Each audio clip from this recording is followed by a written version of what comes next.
இன்றைக்கு மாணவிகளுக்கு 4 செட்டு சீருடை. கிராமங்கள் வளர்ச்சி பெற வேண்டும் என்ற ஒரே ஒரு உண்மை சொல்கிறேன். நாங்கள் எல்லாம் அம்மாவை உற்று பார்த்து கொண்டிருப்பவர்கள்.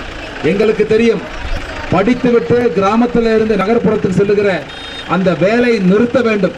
படித்த மக்கள் நகர்ப்புறத்தில் இருந்து கிராமத்திற்கு வர வேண்டும் என்கிற எண்ணத்தில் ஒரே ஒரு திட்டம் போட்டிருக்காங்க. அம்மா கிராம வளர்ச்சி திட்டம் போட்டிருக்காங்க. இன்னும் 2 ஆண்டுக்குள் கிராமங்கள் எல்லாம் மிகப்பெரிய வளர்ச்சி காணப்போகிறது. நீங்களே பார்க்கத்தான் போறீங்க. அருமை தாய்மார்களே, பெரியவர்கள், தயவு கூர்ந்து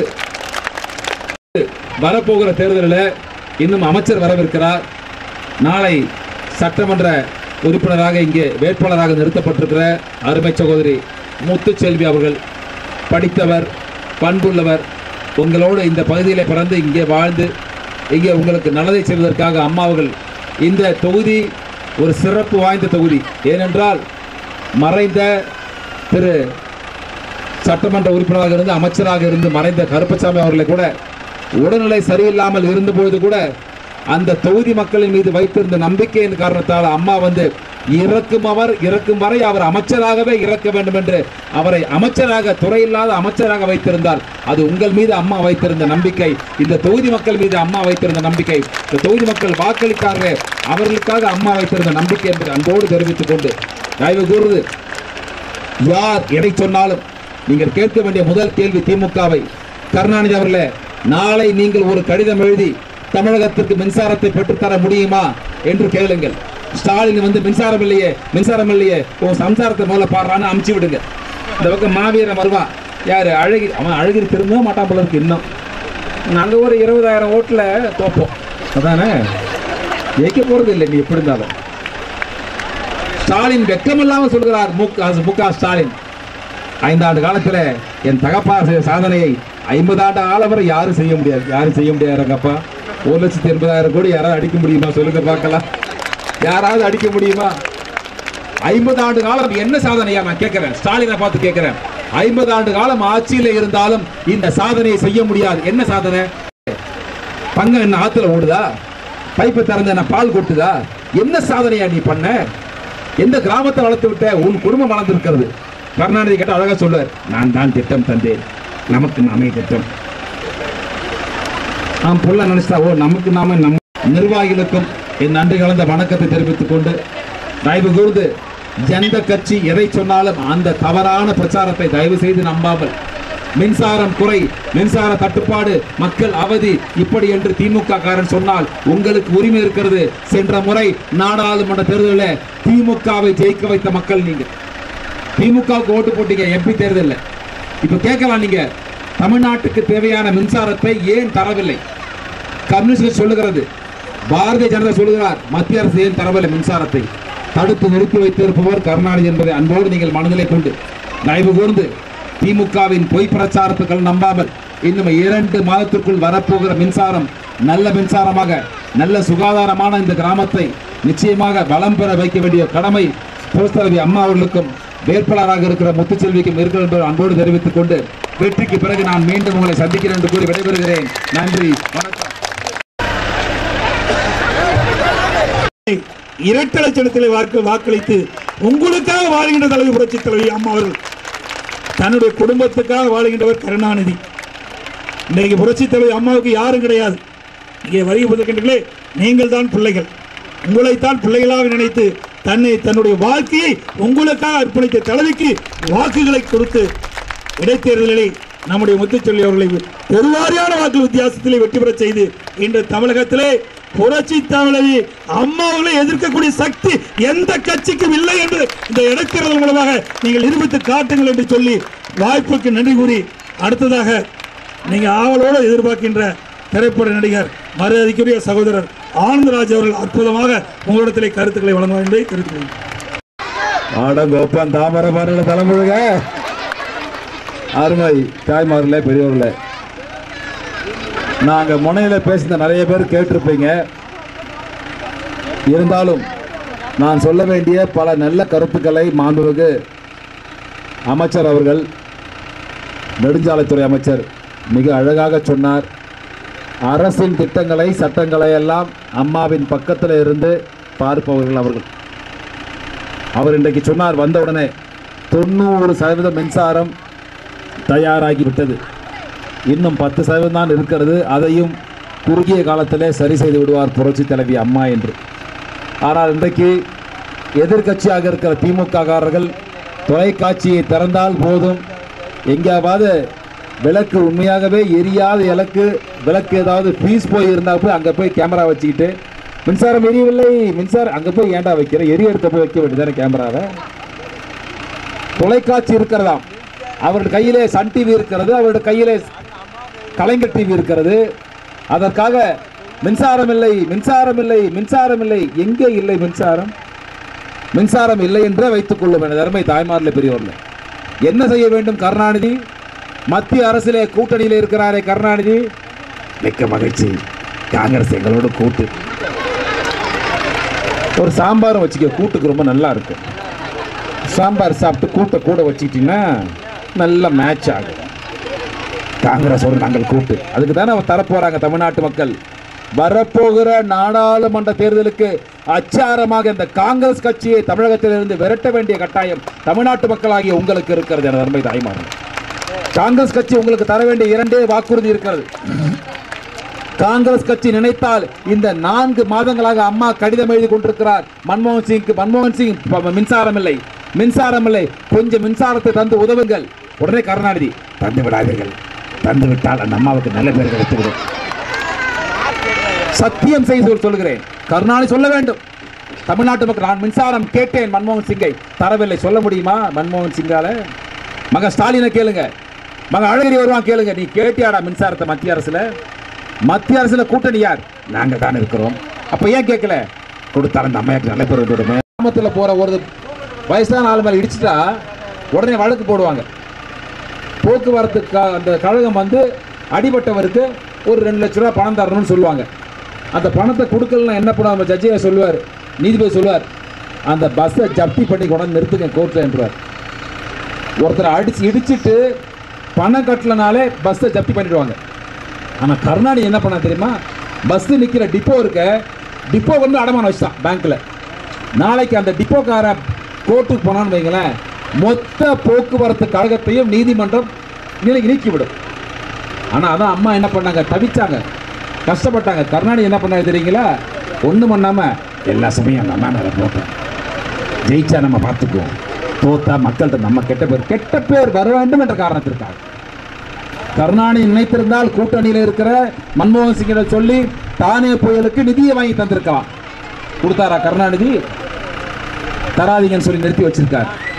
மின்சாரத்தை அம்மா கேட்டாங்க, மின்சாரத்தை வந்து உதவுங்க. கம்யூனிஸ்ட் கட்சிகளாகட்டும், பாரதிய ஜனதா ஆகட்டும், பாட்டாளி மக்கள் கட்சி ஆகட்டும், எல்லாம் சொல்றாங்க மத்திய அரசு தர வேண்டும், தந்து உதவுங்கள். ஆனா கருணாநிதி மட்டும்தான் மின்சாரம் இல்லையே, மின்சாரம் இல்லையே, நாங்கள் இடைத்தேர்தலே மின்சாரத்தை பற்றி பேசுவோம். நாங்க உங்க சம்சாரம் என்றால் குடும்பம், நீங்க பொண்டாட்டி நினைச்சுக்காதீங்க, வேற மாதிரி நினைச்சுக்காதீங்க. நம்ம அந்த மாதிரி ஆள்லாம் கிடையாது. நீ பண்ண சம்சாரம் இருக்கிறதே, உன் குடும்பம் கொள்ளையடித்த பணம் இருக்கிறதே, எனக்கு என்ன ஆச்சு? பணத்தை இன்றைக்கு கூட இடைத்தேர்தலிலே கூட அவர் பணத்தை தர தயாராக இருக்கிறார். ஆனால் அம்மாவின் ஆட்சி இருக்கிறதே உங்களுக்காக இருக்கிற ஒரே ஆட்சி. தர்மை தாய்மார்களே பெரியவர்களே, இன்றைக்கு வயதான பாட்டி அங்கே இருக்கிறார். 500 ரூபா வாங்கிட்டு இருந்தா திமுக ஆட்சியில, இன்னைக்கு 1000 ரூபா வாங்குறீங்களா இல்லையாமா? 1000 ரூபா கொடுக்குறாங்க அம்மா. அதுக்காக மருமகளை பிடிச்சி வாட்டி எடுக்காதீங்க. நீங்க அதுலாம் மார்க்கெட் அதிகமான உடனே மருமக மூஞ்சி முன்னாடி காலத்தை காட்டுதுங்களா, இந்த அடி உங்க காலமுக்கு 100 200 கடன் கொடுக்க மாட்டேன் அப்படின்னு. மாமியாருக்கு 1000 என்றால் மருமகளுக்கு ஒரு மிக்சி, ஒரு கிரைண்டர், ஒரு ஃபேன். மாணவர்களுக்கு இலவச லேப்டாப், மாணவர்களுக்கு இலவச சைக்கிள், 3 செட்டு இது கொடுக்குறாங்க, ட்ரெஸ் கொடுக்குறாங்க அம்மா. எனது அருமை தாய்மார்களே, இலவச லேப்டாப் கம்ப்யூட்டர்ல பாடத்தை படிச்சா அயல் நாட்டில் போய் லட்சக்கணக்கில் பணம் சம்பாதிக்கலாம். ஆனால் கருணாநிதி டிவி கொடுத்தான் பாருங்க, அந்த டிவியை பார்த்துட்டு பையன் போய் பரீட்சை எழுதியிருக்கான். நமிதாவுடைய ஆடை கொஞ்சம் தூக்கலா இருக்குன்னு எழுதி வச்சு வந்துட்டான். அந்த டிவியில் என்ன அறிவா வளரும்? ஆனால் இலவச லேப்டாப் கம்ப்யூட்டரில் நான் பார்த்தேன் போன இடைத்தேர்தலில் பார்க்கும்போது ஒரு பையன் இருங்க சார் இந்த மாதிரி இருட்டில் ஓடனா, ஓடி போய் உள்ளே இருந்து ஒரு லேப்டாப்பை தலைக்கு மேலே வச்சுட்டு ஓடி வந்தான். அதில் அம்மா உருவம் போய்த்த லேப்டாப், இலவச லேப்டாப் 20,000 22,000 கொடுத்தா தான் வாங்க முடியும். இன்னைக்கு கிராமத்துக்குள்ளே கணினியை கொண்டு வந்து கிராமத்து மக்களை வளர்த்தக்கூடிய ஒரே தலைவியினுடைய புரட்சி தலைவி அம்மா அவர் என்பதை தமிழ்நாட்டு மக்களுக்கு மிக நன்றாக தெரியும். கொண்டிருக்கிறார், எந்த அரசாங்கமும் செய்யவில்லை. இன்றைக்கு உத்தரப்பிரதேசத்தில் அங்கே ஒரு கட்சி ஜெயித்திருக்கிறது. முலாயம் சிங் யாதவ் அவர் பச்சையாக சொல்லியிருக்கிறார், தமிழ்நாட்டில் எங்கள் புரட்சி தலைவி அம்மா சொன்ன திட்டங்களை இந்த மாநிலத்திலே சொன்னேன், வெற்றி தந்திருக்கிறார்கள் எனக்கு என்று சொல்லியிருக்கிறார். இதுதான் அம்மாவின் வெற்றி. முலாயம் சிங் யாதவ் சொல்லியிருக்கிறார், அம்மா சொன்ன மாதிரி நானும் சொன்னேன், வயதான முதியோர்களுக்கு பணம் சொன்ன, இலவச லேப்டாப் சொன்ன. இன்றைக்கு மிகப்பெரிய வெற்றி அவருக்கு. எப்படி அம்மா தமிழகத்தில் வென்றாரோ அதே போல அங்கே அவர் ஜெயித்து இன்றைக்கு ஆட்சியை பிடித்திருக்கிறார். இந்தியாவிலே மிக அதிக மக்கள் தொகை இருக்கிற, அதிக தொகுதிகளை கொண்ட மாநிலமாக இருக்கிற உத்தரப்பிரதேசத்தில். எனது அருமை தாய்மாரில் பெரிய தயவு கூர்ந்து பணம் கொடுத்தாலோ, திமுக காரன் கொடுத்தா ஏது பணம்னு கேளுங்க. நான் இப்படி தான் போன தேர்தலில் ஓட்டு கேட்டு போயிட்டு இருந்தேன். இப்படியே கையை காமிச்சு பொட்டல் வெயிலில் போயிட்டு இருந்தேன்னா கீழே இருந்து ஒரு அம்மா பொக்கவாயை வச்சுக்கிட்டு இப்படியே நின்றுட்டு இருந்துச்சு. நான் நிறுத்துங்கய்யா வண்டி எடுத்து கீழே பூச்சி ஓடிப்போம். அந்த அம்மா அப்படியே கட்டி பிடிச்சி, ஆஹா நீங்கள் எல்லாம் இருக்க வரைக்கும் இந்த கட்சி தோக்காமல் போதுன்னு 2000 தள்ளுக இருந்துச்சு இந்த அம்மா.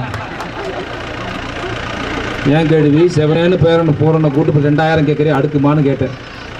நான் உன்னை காட்டி தான் நாங்கள் கீழே கூப்பிட்டுச்சு இந்த அம்மா.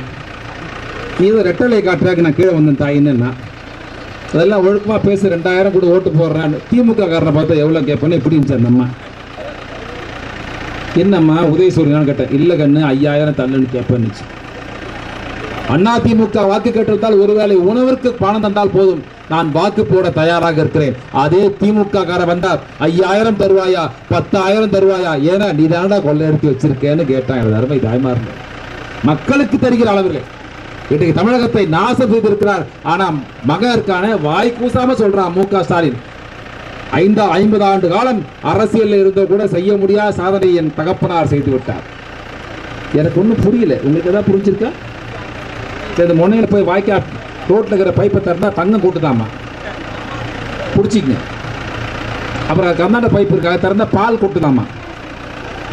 50 ஆண்டு காலம் செய்யாத சாதனை எங்க அப்பா. என்ன செஞ்ச உங்க அப்பா சாதனை? ஒரு சாதனையை காட்டுங்க பார்க்கலாம். இலவச வண்ண தொலைக்காட்சி கொடுத்தேன்னு. அட பாவிகளா, பின்னால் சொருக்கிறதுக்கு 150 ரூபா பிடிக்கிட்டு போயிட்டே ஐயா. நீ டிவியா கொடுத்த, நீ வருமானம் பண்ணிக்கிட்டு இருந்த. இலவசம் எனது அருமை தாய்மார்ல உங்க அப்பா விட்டு சொத்தையா கொடுத்த நீ இலவசம் சொல்றதுக்கு அரசாங்க பணத்தை எடுத்து மக்கள்கிட்ட கொடுக்கிற, அது எப்படி இலவசமாகும்? அதைத்தான் அம்மா அழகா சொன்னாங்க. ஒரே ஒரு வார்த்தையிலே தமிழ்நாட்டு மக்களின் தரத்தை உயர்த்தியவர் என் புரட்சி தலைவி அம்மா அவர்கள். இலவசம் என்ற வார்த்தை என் தமிழக சரித்திரத்தை இருக்கக்கூடாது. விலையில்லாத பொருள் சொல்லுங்கள். தமிழ்நாட்டு மக்களுக்கு கௌரவத்தை கொடுத்தவர் என் புரட்சி தலைவி அம்மா அவர்கள். விலை புரட்சி தலைவி அம்மாவால் விஜயகாந்தா அல்லது விஜயகாந்தால் அம்மாவா? நீங்களே சொல்லுங்க. யாரால யார் வந்தது? விஜயகாந்தா அம்மாவா, அம்மாவால் விஜயகாந்தா? அம்மாவால் விஜயகாந்த் ஜெயித்தார். இது அவன் கட்சிக்காரனுக்கு தெரியுது. அவன் விஜயகாந்தை விட்டுட்டான். அம்மா பார்த்து அம்மா இருக்கும் திசை நோக்கி வணங்கி என்ற அமைச்சர் கேட்டு பாருங்க. உடனே இவருக்கு சும்மாரியோ நின்று அந்த அம்மா பத்தி பேசிட்டு இருக்காரு. தரமில்லாதவர் விஜயகாந்த். பழமொழி ஆக்கிட்டாங்களாம். அந்த ஆளை பார்த்தா அன்னைக்கு படிச்சவன் நிறைய பேர் கேட்டான், எனக்கே தலையில் அடிச்சுக்கலாம் போல இருந்து. ஒரு பழமொழி சொல்லுவாங்க, கேள்விப்பட்டிருக்கீங்களோ? மதுரைக்கு மல்லியோ, பழனிக்கு பஞ்சாமிர்தமோ, இந்த திருப்பதிக்கு லட்டோ, தேமுதிமுகவுக்கு இதெல்லாம் பழமொழி ஆக்கிட்டாங்கப்பா. இப்ப நுணலும் தன் வாயால் கெடும், இது பழமொழி. யாகாவராயனும் நாகாக்க காவாக்கால் சோகாப்பர் சொல்லிழுக்கப்பட்டு, இது திருக்குறள். இது விஜயகாந்த் தெரியுமா? இதெல்லாம் சாக்கிட்டாங்கள. இவர் ஒரு அரசாங்க ஊழியர். எனது அருமை தாய்மார்ல பெரியவர். ஒரு தரமில்லாத நடிகனுக்கு தரமுள்ள ஒரு இருக்கை கிடைத்து விட்டது. இன்னைக்கு கேட்ட விஜயகாந்த் சொல்லுவாரு, இவர் அரசாங்க ஊழியன், யூஆர் அ கவர்மெண்ட் சர்வெண்ட் அப்படின்னா, நான் இப்போ அரசாங்க ஊழியன்னு மாத்திட்டாங்களே. போய் மாத்தலையா? அது அப்பல இருந்து அப்படி தயா இருக்கு. அரசாங்க காரை பயன்படுத்துற, அரசாங்க முத்திரையை பயன்படுத்துற, அரசாங்க சம்பளம் கொடுக்குது மாசம் மாசம் உனக்கு. இதெல்லாம் வாங்கும்போது நீ அரசாங்க ஊழியன் இல்லையா? எனக்கு தெரியாது, மாத்திட்டாங்களே. இப்போ மாத்திட்டாங்களான்னு கேட்கிறான். அது மாத்தலையா? அப்பல இருந்து அப்படிதான் இருக்கு. உனக்கு எதுக்கு தலைவர்னா அது அரசாங்க ஊழியன் இல்லையா? உனக்கு உன் தரம் அவ்வளவுதான். விஜயகாந்த் எங்களுக்கு தெரியும் விஜயகாந்தை பத்தி என்னன்னு. அவர் கேட்டா சொல்லுவார். விஜயகாந்த் கேட்டா, என் ஜாதகம் ஒன்றும் சரியில்லையா, என் பொண்டாட்டி ஜாதகம் தான் ரொம்ப பிரைட்டா இருக்கு, அதுதான் முதலமைச்சராக போகுது. பொண்டாட்டி ஜாதகம் பிரைட்டா இருந்தால் ஒரு அட்டிகை வாங்கி கொடு, ஒட்டியானை வாங்கி கொடு, பீச்சு ஓரத்தில் பங்களா வாங்கி கொடு, இல்லை ஊட்டியில் ஒரு தேயிலை தோட்டம் வாங்கி கொடு. தமிழ்நாடு தான் கேட்குதா உனக்கு? உயர்த்தி இருக்கிறேன். இருந்தாலும் வரப்போகிற சங்கரன் கோயில் இடைத்தேர்தலில் தமிழ்நாட்டு மக்கள் என்னை ஜெயிக்க வைப்பால் சொன்னார்களே, அது உங்கள் மீது அம்மா வைத்திருக்கிற நம்பிக்கை. நான் கொள்ளையடிக்கவில்லை, யார் குடியும் கெடுக்கவில்லை, அடிக்க வேண்டிய அவசியம் எனக்கு இல்லை. என் கரம் சுத்தி தலைவி அம்மாவுக்கு அந்த நம்பிக்கை